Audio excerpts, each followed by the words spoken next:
Hi everyone, welcome to today's Textile Talk.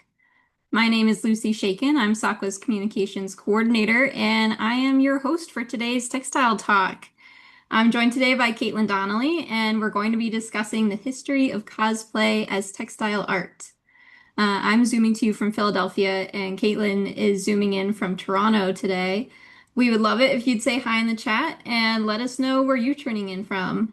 I saw people already say hi from Mexico, Brazil, the UK, and across the US and Canada. So welcome everyone. We're so glad to see you today.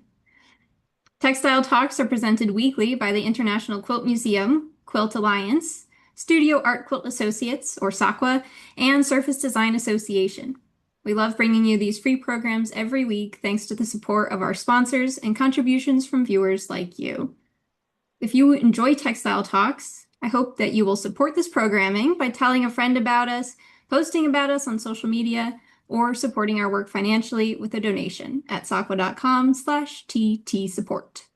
Even a donation of $5 or $10 a month makes a huge difference. Thank you to everyone who has donated to Textile Talks and helped keep this program going.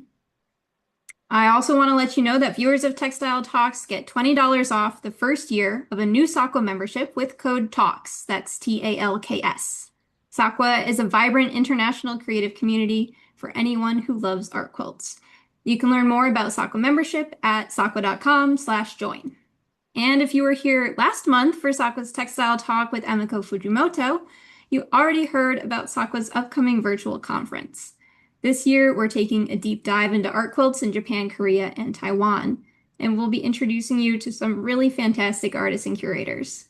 Our conferences are a way to travel without leaving your couch, make global connections, and get inspired and energized to spend more time in your studio. So this conference is going to take place online April 23rd to 25th, and everyone will have access to the recordings for 3 months. It's open to everyone. You do not have to be a SAQA member to attend. And you can sign up for that at SAQA.com/virtual.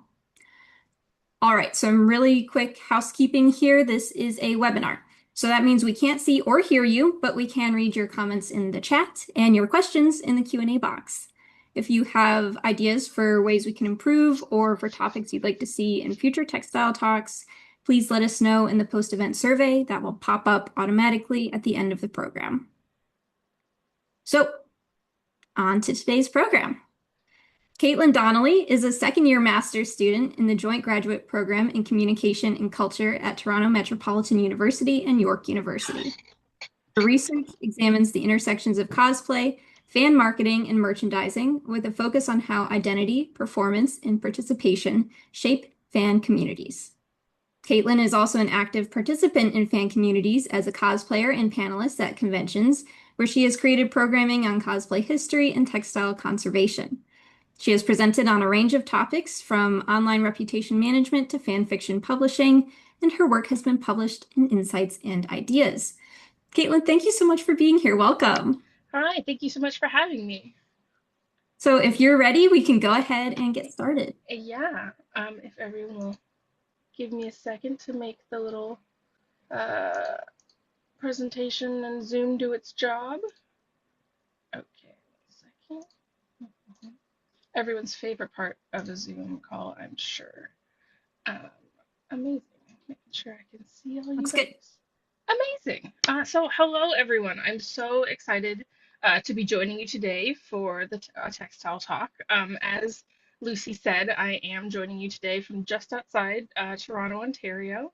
And that is part of the Dish with One Spoon territory, which is the traditional and unceded lands of the Wendat, the Anishinaabe, the Haudenosaunee, the Métis, and the Mississaugas of the Credit First Nations. One of the things I love about textile arts is how deeply connected they are to community and to history. Many of the techniques and traditions we value so much are shared and passed down through families, friends, community. So it feels meaningful to acknowledge the long histories of knowledge and care that are connected to the land where I'm speaking from today. If you don't already know about it, I'd love to share an amazing website called nativeland.ca. where you can look up your local area and discover the nations and communities that surround you. I encourage you to give it a try and find the incredible Indigenous artists to your area. But as Lucy so nicely said it, my name is Caitlin, and I am a master's student, but I always start my journey to cosplay, to costuming, to sewing in general through fandom. I'm a lifelong fangirl, unashamedly. My hobbies, my interests, my friends, how I navigate the world, it all stems from my connection to media. I am a cosplayer, as we've talked about. I've been creating costumes to wear to conventions uh, all my life. And well, cosplays for about 15 years now, but as you can see, I've been dressing up my entire life. And I've had the privilege of traveling internationally to attend conventions. I'm not here today to make a grand statement on the meaning of art or to debate the difference between arts and crafts and textiles. What I would like to share with you all is a history of cosplay and show you a small example of how cosplay is a practice that is supporting and growing the textile arts that we know and love. But before we get into all of that, though, I'd love to, if you can pop in the chat a little bit, uh, are you a cosplayer? Are you a textile artist? What do you think cosplay is before I get into my definition?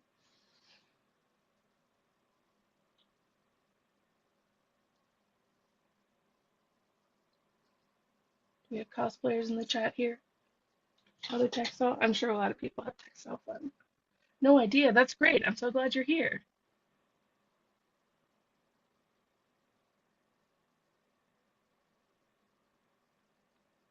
Amazing. So cosplay, as I generally define it, um, amazing. So cosplay, as I generally tend to define it, is a type of fan costuming practice that centers around the creation and or wearing of costumes that are connected to a specific pop culture property. Doesn't a movie, a TV show, a book, a piece of music, a character, to a pop culture related event, like a convention, to special events, to movie premieres, etc. These costumes can have an incredible amount of work and techniques and materials used with them in them. I have seen it all. I have seen garment creation, embroidery, knitting, crochet, weaving, beadwork, foam work, 3D printing, metal smithing, all of it. Um, and I do want to have an asterisk here that not all cosplay is made from start to finish by the person wearing it. Some people purchase costumes, either mass produced ones or by commissioning someone. Some create their cosplays from existing materials, either thrifting, buying, or otherwise gathering pieces that they then alter or use.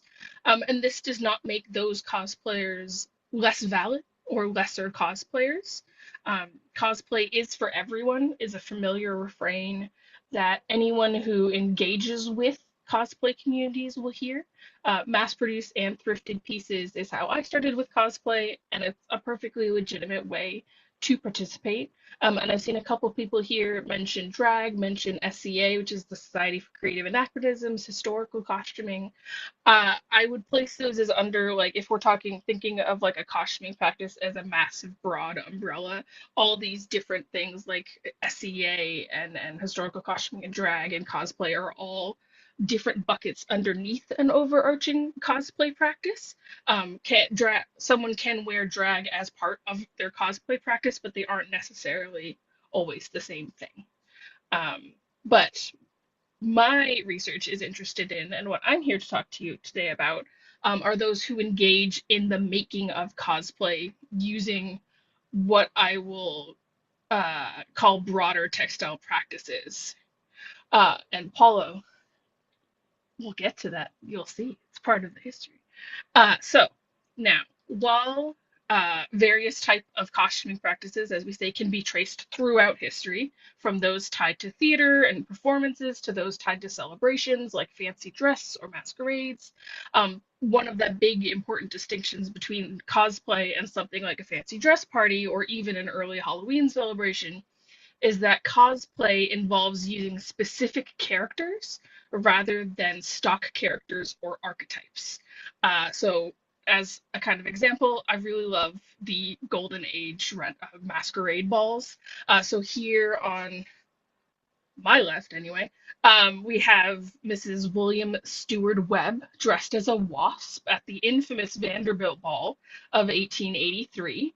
And on the other side, we have a child in the 1930s wearing a generic clown mask, but they are holding what is described in the listing as a toy, but that also looks like a mask to me. Um, that isn't to say that absolutely no one was dressing up as real people or as established characters. One of my favorite example, again, of these Golden Age masquerade parties is this gown created by Jean-Philippe Worth of the House of Worth for Miss Katie Bryce to attend the Bradley Martin Ball of 1897.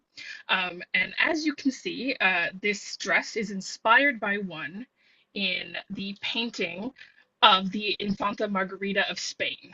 Now, does this make it cosplay? I wouldn't think so. I would place it within the costuming practices of historical costumers like Cynthia Saji of Red Threaded. This is her in her recreation of a House of Worth, often called the Ironwork gown. So that being said, if you had to guess, put it in the chat here, if you had to guess how far forward in time from that like 18 turn of the century do you think we need to jump to see cosplay as we've defined it as a costuming practice of a pop culture figure at a pop culture event? How far would you jump from there? 70s? 70s a good guess? 80s? 75 years? Uh, it's actually nice. Elise is close. Marnie's close. It's 1939. So at the first World Science Fiction Convention, which is better known as Worldcon, in New York City, sci-fi fanzine editor Myrtle Douglas, or better known as Morojo, convinced her partner, Forrest J. Ackerman, to wear what she called futuristic costumes. She told him everyone was going to be wearing them, everyone's going to be doing this. She designed and then created the pair of costumes based on the pulp magazine artwork of Frank R. Paul and the 1936 films to come. And of course, they got there and nobody else was dressed up. It was just them. But what I love about these costumes so much is what I assume is a convertible skirt. I haven't been able to find the story behind the costumes themselves, but between the two pictures here of her in them, I love the idea that the skirt became the cape, and I hope that's what's actually happening here. But you can see next to them are pictures from the film that she based on it. So the following year, at the second Worldcon, hosted the first ever costume masquerade. Not as we would know them today as a cosplay masquerade competition, but these were much more similar to a fancy dress party, but they did give away prizes. These early fan costumes were often more generic, but they did include costumes based on popular comics, films, and classic characters. And as Worldcon grew and as fan conventions grew, so did the practice of dressing up. An amazing fan historian by the name of Rob Hansen has an incredible archive of fan costuming on his website. This is one of the scans of photos he has from a masquerade at Worldcon in the 1950s. As you can see, they're all still very basic, a lot of generic sci-fi costumes. The 1950s were also where Rob has tracked the first instances of fan costuming in the UK. So here we have two women named Ina Sharrock and Pat Doolin at Superman Con in 1953, dressed as costumes inspired by folk sci-fi artist Earl Burgley. It is, however, and as people have alluded to, as with a lot of things related to modern fan culture, it's the Star Trek and Star Wars fandom that we can thank for the development of modern fan costuming. Before these two, much of the fan costuming scene at sci-fi conventions were based on novels or films and were only worn at parties and at contests. You didn't walk around in them.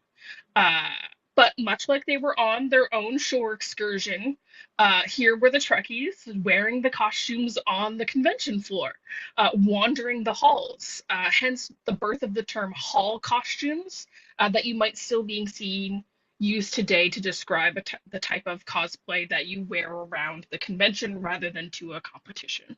And so here we have a group of Star Trek cosplayers at a convention in 1972, and don't they all look fabulous? I love the commitment to makeup and out of their materials in the 70s. Uh, so Star Wars, it is a salat, isn't it amazing? So Star Wars also has an incredible history of fan costuming. Here in the X-Wing pilot uniform, the orange jumpsuit, we have T.J. Burnside at a late 1977 University of Maryland Association Star Trek party. And next to her is David Ray in a stormtrooper armor from around the same time period. Star Wars was only released in 1977.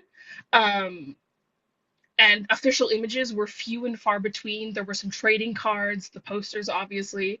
Both TJ and David took flashlights and notebooks to multiple screenings of Star Wars, making sketches and writing down notes to be able to recreate these costumes, as was the only way for them to have seen that. Now, all of this is happening mostly in North America, in the UK, simultaneously on the other side of the world. Manga and film clubs had become very popular activities at Japanese universities throughout the late 70s and 80s. As the popularity grew, so did events related to these clubs, eventually leading to the first large comic convention in Japan, called Comiket in 1975. And I wish I had an easy answer to the first fan costumer in Japan as I do in North America, but at the moment I do. If anyone wants to help me translate a whole bunch of Japanese and try to figure it out, that would be amazing. But some claim costuming started within those university manga clubs, but others look to the 1978 Worldcon, so the same Worldcon we saw in New York, went to Tokyo, to bring fan costuming practices to Japan. What I do have are pictures of fans here dressed as characters from Space Battleship Yamato at Comiket 8 in 1978. Comiket would happen multiple times in a single year, so even though that's only 3 years past the first one, there would be like 4 or 5 every year, and they're small at the time. It's massive now. Comiket's huge, but they were Doshin comics that are like unofficial magazines. But most importantly, in 1983, we finally have the development of the word cosplay. So in June of 1983, the Japanese magazine My Anime published an article by producer Takahashi Nobuyuki about his experiences both at Comiket and at Worldcon Los Angeles. Because the term, so masquerade was a lot of the term used for cosplay events. You still see it now. Masquerade is typically a cosplay competition where people compete. Because the term masquerade, as it meant in this context, didn't translate into Japanese in the same way, he instead used the phrase costume play to describe the activity. It gets shortened, and we have cosplay. And I believe, if my understanding is right, you see along the side there it says Hero Costume Operation. That big white lettering is the word cosplay, I believe, in Japanese, but don't quote me on that. But as interest in manga and anime grew in North America, fan costuming was introduced to people who had not previously been in the sci-fi fantasy culture before. Cosplay eventually became overwhelmingly the name people use to describe this fan costuming practice of dressing up as a pop culture character at a pop culture event. Throughout the 90s and through to today, cosplay has grown to become a major part of fan convention culture. Uh, Thank you, Winifred. Um, with international competitions, reality shows, and more centered around cosplay. And I do have to shout out Yaya Han here, who is in the bottom corner in the purple wig. She's dressed here as Athena from Seiya. She is one of the most well-known cosplayers of the early 2000s. She has built herself into an international brand around her line of cosplay fabrics, and she has done sewing patterns with simplicity. She guests at conventions around the world, has been a judge for cosplay competitions. And as a side note, if you happen to be a anime nerd or a Dungeons and Dragon nerd. That is Matthew Mercer of voice acting and Critical Role fame as cosplay as well. He was also quite a big cosplayer in that early 2000s. So now I could keep going and I could keep giving you the very minutiae details of how we got to today. But what I'd love to do instead is show you some of my favorite cosplays and all of the wonderful ways they have incorporated textile techniques into the making of their pieces.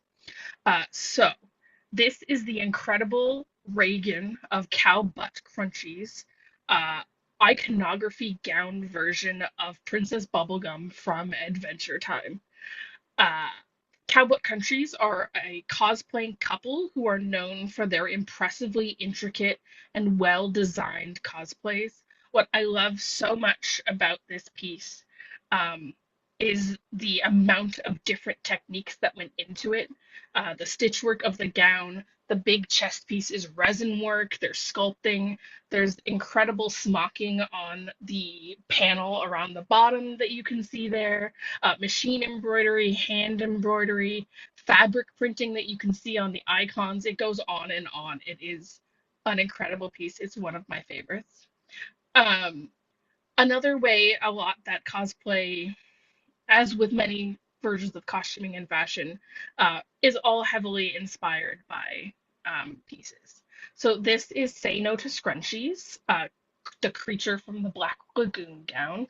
It is heavily inspired by Thierry Mugler's La Chimera gown from 1998. There we go. So this is the original gown that they based the piece on. Uh, One of my favorite parts of this gown that is a little hard to see, and I wish I had been able to find close-up pictures of it, is the scales, the sequins at the very bottom of the dress. Sorry. Are made from diet soda bottles that were cut up and then sorry, adhered iridescent cellophane to the back and then painted them. It's also entirely hand sewn as well, in addition to the headpiece being made with Warbler and foam work. Warbler is a thermoplastic that you can shape and mold as you heat it up. It's really popular in cosplay to use. Incredibly, this came only third in New York Comic Con's Cosplay Crown Championships that year. Um, Not at all to discredit who came before her. Also incredible, incredibly detailed work, and I think I have a picture of the winner later. But just to show you the like level of artistry we're working with sometimes. And it's not just garment creation, and it's not just embroidery. There is a growing trend of using crochet for cosplay. This is the wonderful crochet cosplay queen as the one and only Buzz Lightyear. Uh, I love the details on this one, the commitment to using crochet to create all of the buttons and elements on the backpack are incredible.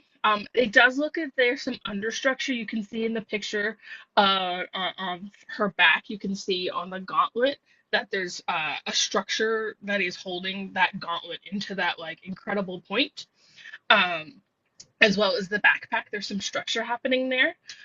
But other than that, and her leggings, all incredibly crocheted, which is amazing. And unique and incredible uses of textile techniques can also hide in the simplest of cosplays. This guy's a little creepy, but it is incredible. So go with me here. This is Kawaii Cryptid's stunning Emil from a video game called Nier Automata. Every single element of this cosplay is fabric. The head, and I have details here, the head is a patchwork of cream fabric with hand embroidery on top. The arms and the legs of the skeleton are made with foss shape which is a felt-like fabric that can be heat molded similarly to Warbler. Even the weapon is fabric. You can see that it's all metallic gold fabric that has been stitched together to create the shape. Incredible work. And again, just to show you how incredible some of this work is, this was the runner-up at MCM London this year. Um, I really love it. Every time I see more details and pictures of it, I am absolutely stunned. Um, Cosplay is also finding ways to learn from or support those who are sustaining, I'm going to use the word niche here, textile techniques and practices. Whether I wouldn't call weaving a niche textile technique, but just as an example, this is on the left here is Skyleaf Creations Queen Merida. They relearned weaving that they had learned years ago. They relearned weaving to be able to properly recreate the Dunbrock tartan designed by Pixar for the Merida movie. It wasn't a real tartan. You can't buy the fabric. So they relearned how to weave so they could do it. On the other hand, when the popularity of the show Outlander left cosplayers dreaming of the tartan that was specifically designed by Gordon Kirkbright and woven by Inglis Buchan for the series, a group of cosplayers banded together to fund multiple reweavings of the designs in the series for cosplayers to buy. So rather than go out and find a random plaid that kind of matched, they went straight to the source to be able to recreate it, giving a lot of work to a woolen mill in Scotland that, as I'm sure a lot of people who follow weaving and uh, textile techniques, there's not a lot of them left. Um, One thing I think a lot of, and maybe go with me on this metaphor, I think a lot about quilt blocks when I think about cosplay. A quilt block, like the log cabin, are one of the foundational blocks of quilt making to me, anyone who's only just starting to dabble in quilt. But no two log cabins are the same. Everyone makes incredibly one, like everyone's is unique. Um, and I think about that when I think about cosplay. All of these four cosplayers are cosplaying Laudna from a show called Critical Role. No matter their size, their skill, the race of the body in the cosplay, whether they are close to her original design, or they've gender swapped it, or they've decided to do an 18th century Hungarian version, or an English Regency version, they are all Laudna, and they are all identifiable as Laudna. Um, and not fitting the exact original vision of the characters I want to cosplay is something I'm constantly struggling with. A couple years ago, I went on a year-long saga of recreating Padme Amidala's meadow gown from Star Wars Attack of the Clones. It's behind me here. It's still to this day the most complicated uh, cosplay I've ever completed because grad school's a real time suck, it turns out. So I haven't been able to do something as complicated as this. But this is me with a group of Padmes at Star Wars Celebration in London, all of us with different approaches to how to recreate the gown, all of us with different body types and opinions on what makes the costume look like Padme, but we are all Padme. Um, the corset is the part I'm the most proud of. I had never made a fully boned, properly supportive corset before. It took a good 4 to 5 months of trial and error, and then other errors to make it. And the embroidery on the front of it is uh, a really great example of the community that runs at the heart of cosplay. One cosplayer digitized the embroidery for their own Padme corset and then had it made available for others to use and learn from. So I didn't have to start from scratch when attempting to figure out how to make this embroidery happen. There was an entire Facebook group of Padme cosplayers who were willing to help and share and learn. I also really love a gender swapped cosplay. Why must I be restricted from a character because the character is a different gender? or whose design doesn't vibe with what makes me comfortable.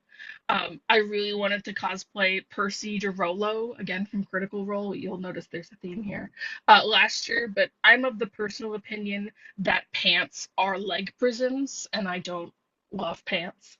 So female Percy it was. I made a little pencil skirt, found a vest pattern that worked with my body rather than fit the character as such, and found a long white wig, and therefore I am now Percy. And this is my friend Elizabeth here with me as well at New York Comic Con. Um, and most recently in the fall, I was going to New York Comic Con and to an event at Radio City Music Hall for Critical Role. And of course, that means I need a new costume to wear. And I wanted to do Vex, which is the character you see here, and who my friend Elizabeth was cosplaying in the previous image. But it's a wedding. I I couldn't wear a battle suit to a wedding. Well, you could, and people did, but I wanted a gown. So I went looking, and I found this incredible portrait that Critical Role had commissioned for a book they were doing. And you can see Vex is sitting there in the middle, except she's got a massive deep V, and I don't do that. So I took that and I said, okay, this is what she looks like in the thing. This is what they designed her as. What does that kind of look like? And it kind of looked like an Italian Renaissance gown to me. So I went looking and I found sources and I made Pinterest boards and I decided I was going to make her an Italian Renaissance Vex. Because why not? Because cosplay is about that. It's about making what fits you, making what um, fits the vibe, and it's really just about like what fits you.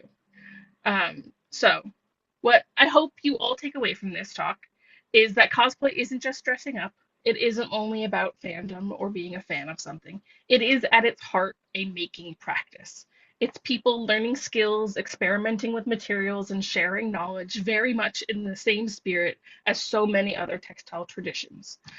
Many cosplayers teach themselves how to sew for the first time because they want to recreate a costume they love. That's me. Others dive into embroidery and weaving and pattern drafting and leather work and all these other things because a particular character or design requires it. I'm about to attempt to start to learn embroidery and eventually then gold work embroidery so that I can add it to some ideas I have. And just like quilting circles or guilds, those skills are often shared in community. Tutorials, group projects, shared patterns, collaborative problem solving are everywhere in cosplay spaces. What's really exciting to me is how cosplay keeps textile knowledge alive while also pushing it in new directions. Techniques that might otherwise feel niche or historical suddenly have a new audience when someone realizes, oh, that's exactly the technique I need to make this costume. And at the same time, cosplay reminds us that textiles aren't just functional, they're expressive. They tell stories, they help people embody their characters, their identities, and ideas that matter to them. For so many people, cosplay is the gateway that brings them into sewing and to textile arts. And for those who already love textiles, cosplay can become a new canvas to experiment and play and challenge themselves creatively. Most of all, though, cosplay is about community. Whether someone is making an incredibly detailed hand embroidered gown or putting together their very first costume from thrifted pieces, the goal is the same. It is to share something that you love with others who love it too. There is nothing more exciting than wandering a convention hall in a costume you thought nobody was going to recognize, and someone be like, oh my gosh, are you this character? And you have an instant friend. Um, so if you ever find yourself at a convention and you see someone in an elaborate costume, there's a very good chance that behind that costume and behind that cosplay is a long story of learning, experimenting, late night sewing sessions, way too much Coke Zero, and a whole network of people who made it possible. Um, Thank you. Ooh, hit myself in the face. Thank you so much for listening today and to letting me share something that I care so much and so deeply about. And I also have here, this is me. You can find me a couple different places online. That's my email. I have a little website that's got information about some of the work I've done, and you can also follow me and follow my cosplay journey at Fabled Fashions Cosplay on Instagram.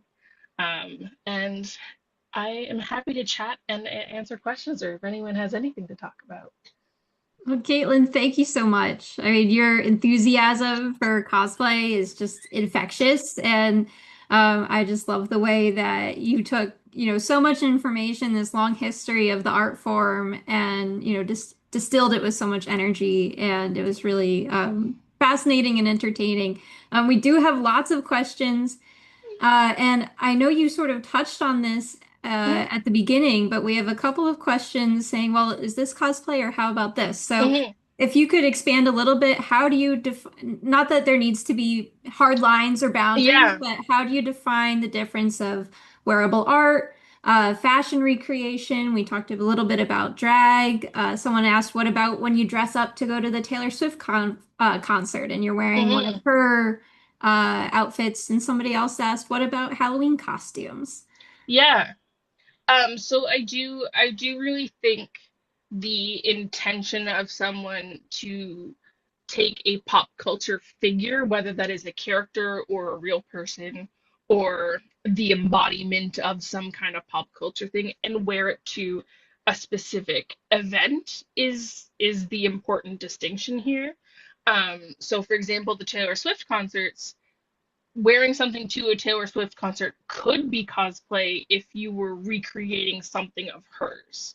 If you're, I know a lot of people who went to the Taylor Swift concerts recreated some of her outfits. Mhm. Um, and whether that meant they were fully doing it with the wig and everything and making themselves look like her, or whether it was just a fan a in the costume itself, I would liken that to something at least in the realm of like a fan costuming cosplay activity.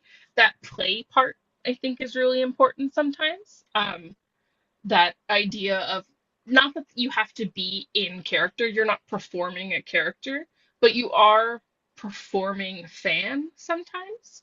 Um, you go to an event and you wear these costumes and people put a performance onto you sometimes. So I think that part is important, which is why I think can be, drag can be cosplay.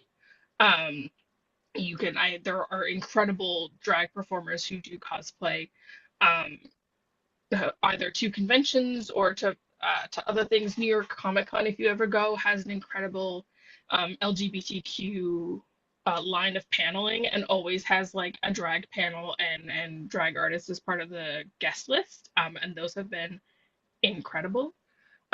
So yeah, I don't tend to try to think of it as like a super narrow because you do get into this what about Halloween, what about this, what about this? But yeah, that idea of you are specifically dressing in some kind of representation of pop culture as a fan, to a specific event. So I don't have the picture of it here, but I went to a Harry Styles Halloween concert. It was a concert. It's called Harryween. It's a concert he does on Halloween. And I made a dress that was supposed to be. It was called Water. He has a song called Watermelon Sugar. I made a dress that the skirt was watermelon and the top looked like silvery sugar kind of thing. That isn't a cosplay to me. I was just in a dress that was inspired by. Mhm. Um, but had I had I dressed like Harry Styles, maybe then I would think of it more as a cosplay. Yeah. You talked a little bit about how cosplay can be this entry point into this whole array of different skills that you might, or rabbit holes that you might go down. And I think a lot of, especially art quilters, might relate to that, where you start out with one thing and then, to create the effect you want, you end up learning all these different skills you maybe didn't expect. And so I'm wondering, like, what's the furthest afield skill that you've Ooh, learned, or maybe that you met someone who learned in order to create a cosplay? yeah. Um, The weaving is the big one I have personally like seen. The idea that you've relearned weaving to attempt to make that specific tartan that doesn't exist. I love that so much. I don't have the name for it off the top of my head, but a lot of anime our characters are dressed in traditional clothing Hmm. from whatever area, and there is a specific type of braid creation and rope weaving that is, I believe, Japanese that I have seen cosplayers like learn how to do properly to recreate on garments in anime. So it's tiny little things like that that I think are really cool. Um, that may be something that isn't. I know there's a list of endangered crafts that exists and things that we're losing the skills of people being able to learn. So maybe we should encourage. I think that's right, Linda. The that braiding there. The yeah, Yeah, so they're saying in the chat that maybe you're referring to, I think it would be pronounced kumihimo braid. If yeah. anyone wants to look that up later. That I've seen cosplayers learn how to do that to be able to specific like ordering the supplies from like proper places and learning how to properly do it. Because especially if you're competing, if you're someone who competes in cosplay, which I don't think is the be and end all of cosplay, but if you're someone who's trying to compete, it sometimes becomes about the number of techniques and the number of skills you can show off in one cosplay. So if you can be like, I learned how to do this specifically to make this cosplay, um, that's gonna get you points in a cosplay competition. And I'll answer this one really quickly. Someone asked if the presentation will be recorded and available because their sister would love to watch it. And the answer is yes, we always record textile talks. This will go out on our YouTube channel shortly. And look back from 2023, I want to say we had another cosplay textile talk. That one was three artists talking about their work, less of an overview of the medium, but really specific into some projects that they had done. And I think if you enjoyed this, you're gonna absolutely love that one. Um, we have a question here, and I was wondering sort of the same thing. How do you do this research? A lot of the photos you shared looked like people's personal pictures from parties. Are there museums or archives of cosplay? Do you know if any, this person's asking specifically, do you know if there are any institutions considering archiving build books? And they're saying that since they know many people reuse cosplay elements across characters, would that be one of the best ways to record cosplay history? Yeah, I so build books for those who aren't who don't know it, build books so when you compete in a cosplay competition, you really only get there's something called prejudging. So you would go into a room with the judges, you get maybe 3 to 5 minutes where they can look up close at your costume, they can ask you questions, you can tell them about it. But for some of these big, massive competition pieces, that's not enough time to show every single thing you've done. So you create a build book both as like a here's all of the details, but also as proof that you are the one that made this thing. Um, so a lot of cosplayers who do cosplay competitions will have a build book. And I don't know of any museum or any collection at the moment of people who are either collecting build books or collecting cosplays. I think it would be incredible. There is, so in Seattle, there's the Museum of Pop Culture. They have had exhibitions in the past that have had cosplay in them, but they don't have any in their collection that I know of. It would be really super cool, I think, if people could do. I would love to see a cosplay exhibition. Hit me up, anyone who's in here who maybe wants to talk about that. But there is so much of a history of like sharing and collecting these pieces. I think we have been learning over in general about fan culture in general, been learning about trying to archive these things. So some of them are finding these photos, finding this history is within fanzines of these early periods. There's a couple museums in the States that have incredible collections of like early Star Trek zines and Mhm. early Star Trek fan writings that has some of this uh, writing in there. Um, and there is, again, as we've come farther and farther online, people share on social media. The thing we do miss, and it was something, so my what is called an MRP. So I'm doing my major research paper. It's kind of like a thesis, it's a little smaller, on people who do independent cosplay patterns. So people who create 3D pat files, embroidery files, sewing patterns for people to create cosplay. And some of the participants I've been interviewing talking about in the early 2000s, these old message boards, these old GeoCity websites, live journals, where a lot of this early 2000s cosplay communities lived are gone, that they've been wiped off the internet. And there are some people trying to archive these things before they go off. But the focus has been a lot on the on like on the fan fiction and the fan art side, and not so much on cosplay. So it is me doing one of these. And there are also incredible other cosplay researchers out there in the world, um, that have been doing incredible work so far. I'm kind of indebted to their work. We have a comment from Kathleen who says she would love to organize an exhibition. What's the best way to contact you? So could you put that contact info slide back up? I think that Yeah, was your last slide. Yeah, reach out. yeah. We'd love to see an exhibition in the future. I think it would be so cool. A lot of when you go to conventions, a lot of them will have like a mini display of maybe last year's cosplay winners. And those are always really fun to go and see. But never like at a museum have I seen, or like a big external exhibition only on cosplay. Um, and there's some incredible work there. Hey, Textile Museum.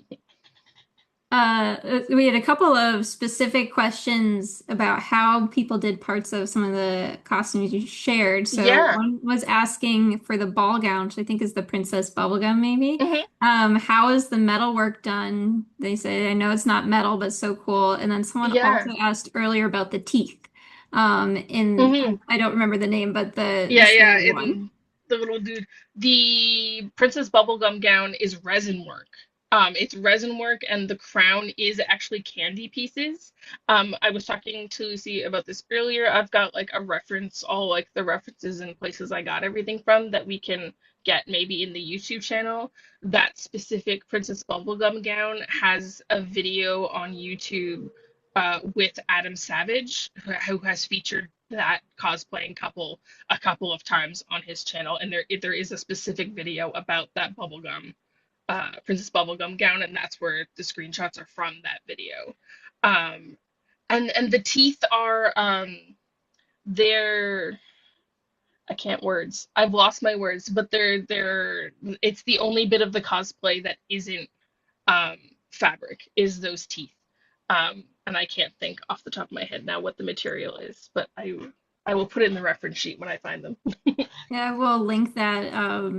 If you're watching in the future on YouTube, it'll be in the description box. And if you receive our emails, we'll put it in the email that'll go out next Tuesday, along with the link to the recording. Mhm. So we had a question from Steph that goes along with another question here. It says, if you could give advice to a new cosplay creator, what would it be? And then Cassandra's asking, how can someone who's maybe shy reach out Mhm. and find their tribe of cosplayers? Yeah. So advice to a new cosplay creator is, it's hard to say to like do the thing. Because I think one of the things that is most intimidating is what you see online, and what gets featured are these incredibly like people who have been sewing for, gosh know how many years, and win contests and stuff like that. But when you do go to a convention, there is every skill level under the rainbow. I don't, I'm gonna, I'll go all the way. That first photo of me, my first ever costume was an attempt at the 11th Doctor. So this is Matt Smith's Doctor. I thrifted everything I'm wearing. I just thrifted a jacket, and again, I hate pants. I invented a skirt, and the hat is literally a dollar store because he wears a fez in the show. It is literally a dollar store plastic flower pot that I covered in felt. I didn't make a single bit of it. It was all just things I thrifted. I don't have the photos in here, but before I figured out how to sew, I glued, I wanted to be Robin, so I glued two colors of t-shirt together to make his tunic. Uh, so that is the big thing, like do what you can, thrift what you can, have the most fun, like the joy of just going to a convention and seeing other people. And it's a big ask, but not worrying so much about like your skills or your ability to do it. Someone will recognize, like you are going to find people who are in the same costume or who recognize you, and it's truly just fun. Just hydrate because conventions happen during the summer. Hydrate. And for finding your people, I know conventions are big. They're scared. They can be scary. They can be they can be a lot, but a lot of them do have meetups. Will have cosplay meetups for specific shows for specific characters, and you can find people there. A lot of a lot of big fandoms have Facebook groups at the moment is mostly where people are dedicated to characters or to shows. Like I said, I'm in a cosplay group for Padme. I'm in a Facebook group for Critical Role. I'm in a Facebook group for Outlander. Um, there are so many different and groups out there that you can, and I'm trying to get there, that you can find people from, which is it is the one downside of how the internet has gone a little bit that you can't just Google a like message board. But if you're on Facebook, those groups do exist, and they are so welcoming. If you are into Star Wars, Star Wars has the big costuming guilds. They have the 501 Legion and the Rebel Legion, and they are massive international costuming guilds for Star Wars specifically. And the 501 are the bad guys, and the Rebel Legion is the good guys. And you can join them. There is a Toronto, if you're in Toronto, there's a Toronto group. Most places in the world have a 501 or a Rebel Legion group. Yeah. And Someone's asking. Oh, go ahead. No, sorry, go ahead. I just want to say because I had mentioned that gown that came third, and how could that have come third? This one here in the corner, this blue and white, this is Sarcasm Hime in their Snow Queen gown. That is what came first, and it is the most incredible beadwork ever. It took them like 3 years to do. It's incredibly gorgeous. I So just this is couldn't. all beaded on the train It's here. the entire train is beaded. The underside is embroidery. The entire front of the gown. If you look up Sarcasm Hime, incredible, incredible work. That is gorgeous, and it must weigh a ton to wear. Mhm. Oh my gosh. Well, I mean, that sort of leads into another question we had. Someone Mhm. asked, how much, since so much time goes into these, work goes into the cosplays and you're generally making them for a specific event, um, what do you do with them afterwards? Do you reuse pieces? How do you store them? Do you sell them, lend them? What happens Mhm. after the con is over? Yeah, I try to wear as much as they can fit me. I try to wear them. They like will stay for the next year for the next con. Convention tends to be 3 or 4 days, and you can end up in a different outfit like every single day. So I do try to wear them. I continue to wear them as long as they fit me. I do know some people sell them. So like I finished this cosplay, it was done, it's finished its life with me. Whether that's because they don't fit in it anymore, they've moved on from that character, or they make so many, it's time to move on. Cosplayers that like do try to like sell. There is like a secondhand market um, for cosplays, either people selling them in like I said, those like Facebook groups for the character, or you'll see bigger cosplayers who have followings online selling them like off their Instagram. I have seen them in a thrift store before as well. Um, But at the moment, I do have like a tiny little. At the moment, I have a tiny little archive of my like earlier ones that just was me learning and aren't really. I can't sell them to anyone or give away. They're just. I would feel bad about. I was like, I'm just learning how to do this. They're here. They're in my closet. In like a in a textile conservation way. Not that I'm a textile conservator, but I got to work at the textile museum for a good 8 years and loved hanging out in the conservation lounge and learning from the conservators at the museum.